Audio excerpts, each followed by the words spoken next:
Hello everyone, my name's Brody, and today's Grimm fairy tale we'll be reading today is Little Red Riding Hood. Once upon a time, there was a dear little girl who was loved by everyone who looked at her, but most of all by her grandmother, and there was nothing that she would not have given to the child. Once she gave her a little cap of red velvet, which suited her so well that she would never wear anything else, so she was always called Little Red Riding Hood. One day her mother said to her, "Come, Little Red Riding Hood, here's a piece of cake and a bottle of wine. Take them to your grandmother. She is ill and weak, and they will do her good. Set out before it gets hot, and when you're going, walk nicely and quietly, and do not run off the path, or you may fall and break the bottle, and then your grandmother will get nothing. And when you go into her room, don't forget to say, 'Good morning,' and don't peep into every corner before you do it." "I will take great care," said Little Red Riding Hood to her mother, and gave her hand on it.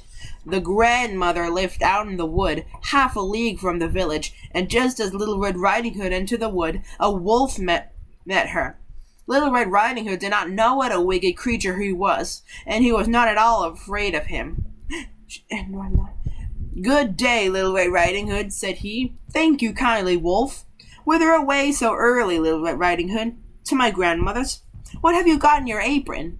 "Cake and wine. Yesterday was baking day, so poor sick grandmother has to have something good to make her stronger." "Where does your grandmother live, Little Red Riding Hood?" "A good quarter of a league farther on in the wood. Her house stands under the three large oak trees. The nut trees are just below. You surely must know it," replied Little Red Riding Hood. The wolf thought to himself, "What a tender young creature! What a nice plump mouthful! She will be better to eat than the old woman. I must act craftily so as to catch both." So he walked for a short time by the side of Little Red Riding Hood, and then he said, "See, Little Red Riding Hood, how pretty the flowers are about here. Why do you not look around? I believe, too, that you do not hear how sweetly the little birds are singing. You walk gravely along as if you were going to school, while everything else out here in the wood is merry." Little Red Riding Hood raised her eyes, and then she saw the sunbeams dancing here and there through the trees, and pretty flowers growing everywhere. She thought, "Suppose I take grandmother a fresh nosegay. They would please her too. It is so early in the day that I shall to look. Wait a minute.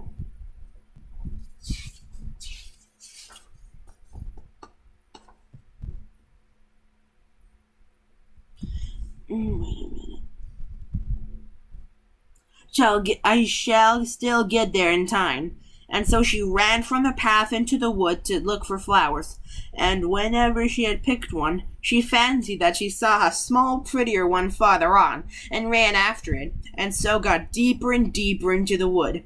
Meanwhile, the wolf ran straight to the grandmother's house and knocked at the door. "Who is there?" "Little Red Riding Hood," replied the wolf. "She is bringing cake and wine. Open the door."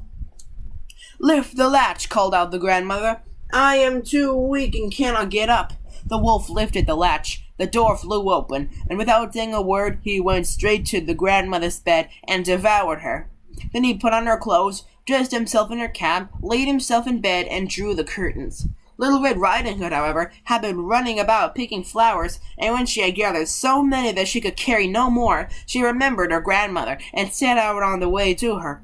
She was surprised to find the cottage door standing open, and when she went into the room, she had such a strange feeling that she said to herself, "Oh dear, how uneasy I feel today, and at other times I like being with grandmother so much." She called out, "Good morning," but received no answer, so she went to the bed and drew back the curtains. There lay her grandmother with her cap pulled far over her face, and looking very strange.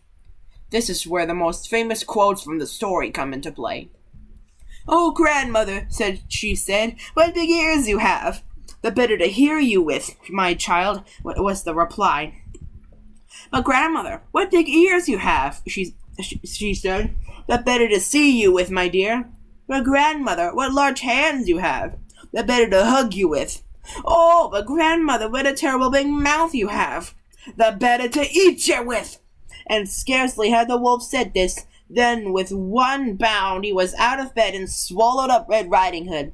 When the wolf had appeased his appetite, he lay down again on the bed, fell asleep, and began to snore very loud. The huntsman was just passing the house and thought to himself, "How the old woman is snoring! I must just see if she wants anything." So he went into the room, and when he came to the bed, he saw that the wolf was lying in it. "Do I find thee here, thou old sinner?" said he. "I have long sought thee."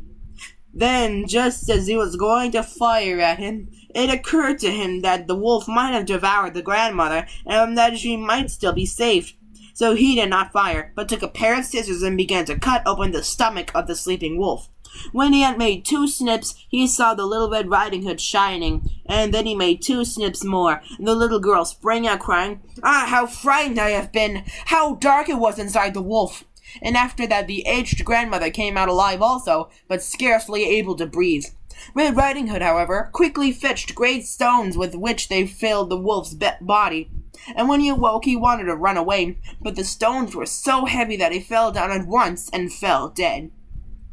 Then all 3 were delighted.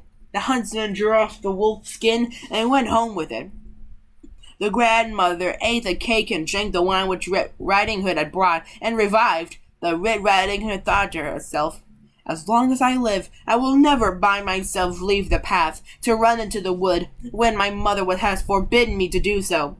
It is also related that once when Red Riding Hood was again taking cakes to the old grandmother, another wolf spoke to her and tried to entice her from the path.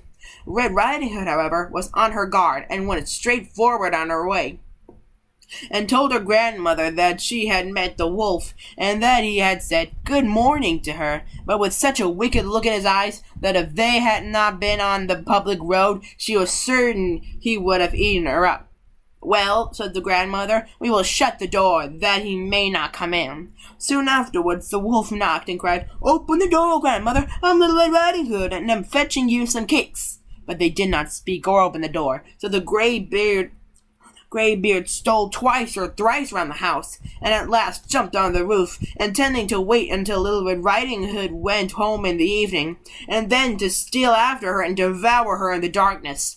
But the grandmother saw what was in his thoughts. In front of the house was a great stone trough, so she said to the child, "Take the pail, Red Riding Hood. I made some sausages yesterday, so carry the water in which I boiled them to the trough." Red Riding Hood carried until the great trough was quite full. Then the smell of the sausages reached the wolf, and he sniffed and peeped down, and at last stretched out his neck so far that he could no longer keep his footing, and began to slip, and slipped down from the roof straight into the great trough, and was drowned. But Red Riding Hood went joyously home, and never did anything to harm anyone. Be sure to like, comment, subscribe, and hit the notification bell so that way you won't miss any of my new episodes. This is Brody signing out.